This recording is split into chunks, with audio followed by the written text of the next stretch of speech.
So in between last Wednesday's show and today, the Los Angeles Lakers found their 29th head coach in franchise history. It is JJ Redick. This has been sort of expected, although we had a little bumps in the road as it pertains to the Dan Hurley sort of courtship by Rob Pelinka, and then the other side with Dan Hurley and Woj potentially. So you had that, Dan Hurley not getting the Lakers job, getting an extension at UConn. There was rumblings about a James Borrego potentially. There was, after Monty Williams was fired by the Pistons, hey, will JJ Redick take the Pistons job? Ultimately on Thursday afternoon, it was finalized. JJ Redick will become the new head coach of the Purple and Gold of the Los Angeles Lakers. So before I even get into the fit, I do want to say this, that I do appreciate, you know what, let me set this up the way it should be set up. I watched JJ's press conference today, or at least a big chunk of it, the first half of it or so, first 75%, 50 to 75%-ish of JJ Redick's press conference with Rob Pelinka in LA today, his introductory press conference. Wow. Listen, I've always been a JJ Redick fan. I think he is as brilliant as they come when it comes to breaking down the game, when it comes to even just content creation, his interview skills, the whole bit. And it's those reasons I think, I'll get into this in just a second, I think he will make an excellent head coach in the National Basketball Association. So what I saw today was, in one word, mind-boggling, but another word, not that, or two words rather, three actually, not that surprising, because JJ Redick is a Duke-educated dude. He's a very smart guy. And so I did appreciate that for all those who was like, hey, JJ's going to continue this podcast with LeBron. Mind the games. You got to keep doing old man the three. Like, guys, he's a head coach in the NBA now. He's got bigger fish to fry. By the way, head coach for the most famous team in the NBA. So that notion JJ was going to continue content creation. Let's put that to the side for the foreseeable future. And JJ dispelled that quickly during his press conference today. Now, when it comes to his fit with the Lakers, how it work, how it will play itself out, here's my thoughts on this. So I'm about to say something, and initially it's not going to make any sense at all, but as I go into detail, it will. I think JJ Redick is going to be, listen, the Pat Riley thing is a bit much. Pat Riley is one of the greatest coaches ever. Like, I think it's a little unfair to JJ to compare him to one of the GOATs, the guy who's coached the Showtime Lakers dynasty and coached the Heat to a title in 06. Like, let's slow down on that. I think JJ Redick is going to be a freaking brilliant head coach in the NBA. Brilliant. He is, by default, an upgrade over Darvin Ham. The Darvin Ham defenders, I've talked ad nauseum. Barry Grant Jr., big Lakers fan from the All Even podcast, has been on this show. We've discussed Darvin Ham. We're both in agreement. I think a lot of Lakers fans, and I'm not one of them, by the way, but a lot of Lakers fans are in agreement. Guy was in over his head. It seemed like a nice guy. I don't have anything against Darvin Ham personally, but didn't connect with the players. Not the greatest basketball IQ. Didn't have a feel for the game. Just was, again, the simplest way to put it is he was just in over his head. The moment was too big for him. The job was too big for him. That's why he's back in Milwaukee now with Doc Rivers. So almost by default, JJ is better than Darvin Ham, at least in my estimation. When you combine, and this to me is where I think JJ is going to excel. Yes, his basketball IQ is high, but there's a lot of guys who could know the game, could drop any play in the book that will work to perfection. But I will go to what Steve Kerr, who took this saying from Steve Kerr, got the greatest coaching education a human in basketball could have ever gotten. He played under Phil Jackson in the second half of the Bulls dynasty in the 90s, and he played under Greg Popovich in the first part of the Spurs dynasty in the early 2000s. Like, the guy was, maybe the two greatest head coaches ever. And Steve Kerr said this, I'm almost certain he took it from Greg Popovich, that in the NBA, it's very different than the NFL and Major League Baseball. In the NBA, 10% of it is X's and O's. Like, these guys know how to play the game by and large. These are smart players. 90% of it is relating to players, connecting with players, having a pulse on the locker room.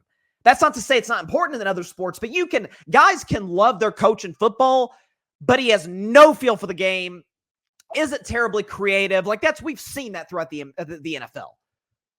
You've got to be able to have a good pulse in that locker room. And when you go through adversity, through controversy, Steve Kerr is a prime example of it.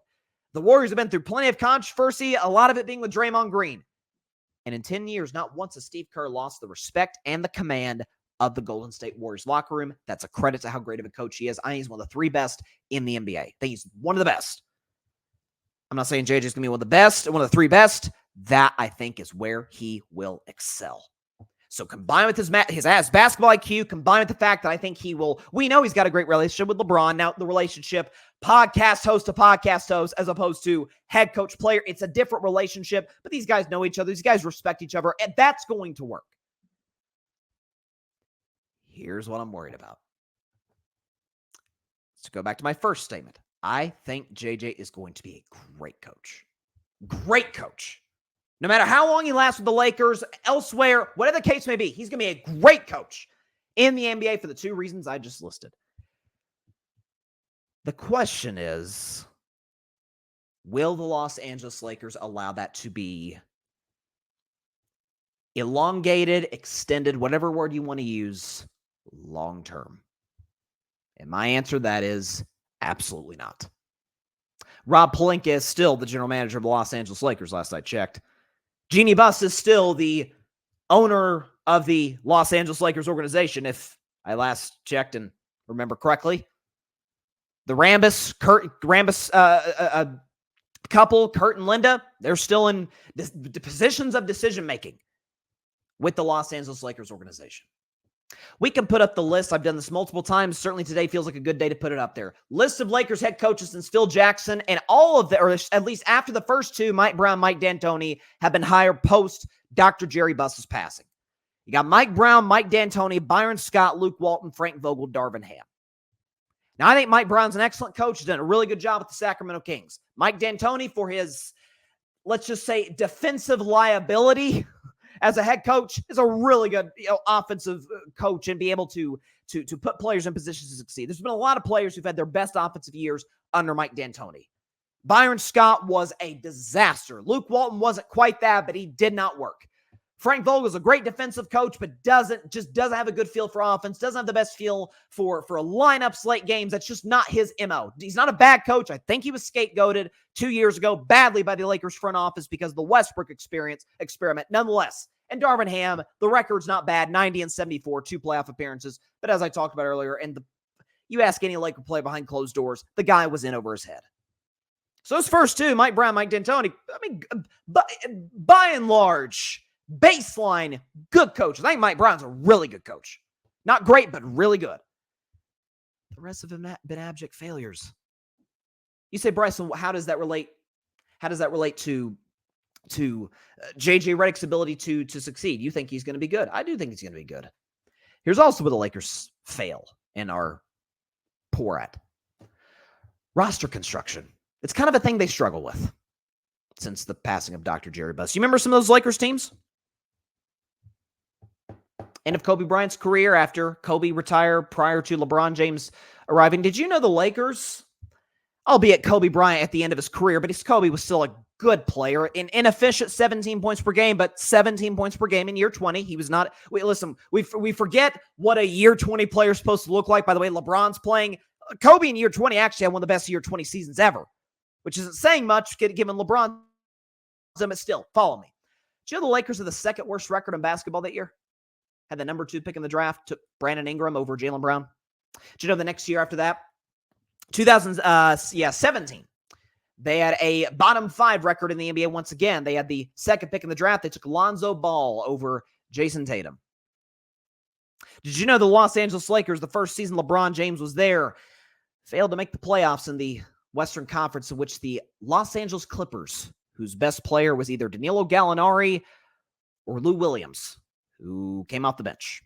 That team made the playoffs of the Lakers in LeBron's. Now, LeBron did get injured, but he comes back and it never really materializes.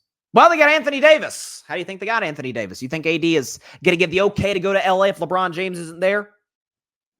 Speaking of LeBron, it should be noted, LeBron's been a Laker for 6 years, going on potentially 7. And the way JJ was talking, LeBron's staying LA. Like that's, I have been hoping, crossing my fingers, waiting. Maybe LeBron goes to the Warriors. It's not going to happen. I have pretty much given up on that possibility.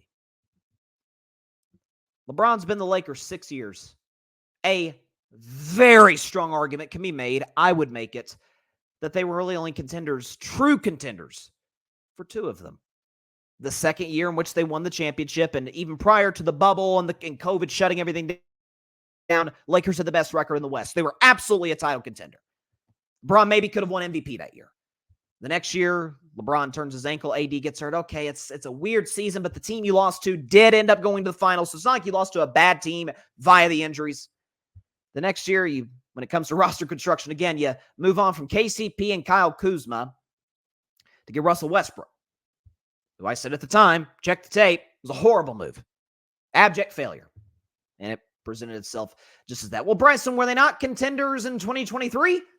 When they moved Westbrook, moved Patrick Beverly, moved some of these pieces that really didn't fit that well, brought in guys, Dennis Schroeder was already with the team that year, but brought in guys like Rui Hachimura, brought in some nice D'Angelo Russell, some nice ancillary pieces around LeBron AD. Were they not contenders then? Yeah, until they ran to Denver, and then they got swept. Well, the games were close. Nobody cares about that. Were the Nets contenders when they got swept by Boston and all those games were close 2 years ago? So I don't want to hear that. And then last year, ran to the same Denver Nuggets team, and Denver was obviously better, outplayed them in game 1 throughout most stretches of that game, made the comeback in game 2, outplayed them in game 3. Lakers got their pity game in game 4, and Jamal Murray shut the door in game 5. You're telling me a Lakers team that has won, I want to repeat that, won 50-win season in the last 12 years is all of a sudden going to be a threat in the Western Conference? As much as I love LeBron James, he's going to be 40 years old in 6 months. As much as I think Anthony Davis really did wonders for his reputation when it comes to staying healthy over the last couple of years, Anthony Davis is into his 30s now. Like he's not going to get any healthier as time goes on. By the time LeBron James is done, which I estimate to be about 2 years or so, what's Anthony Davis going to be by that point?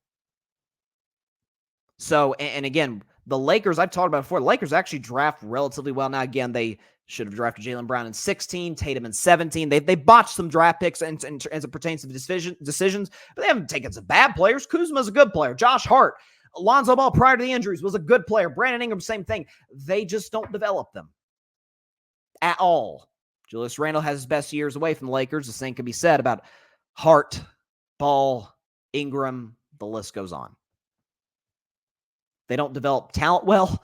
They don't draft particularly well. And let's be honest, post LeBron James, is that going to be a big-time free agent destination the way it was in years past? No, because Dr. Jerry Bust and Jerry West, God rest both of their souls, are no longer with us, and of course no longer with the Lakers organization.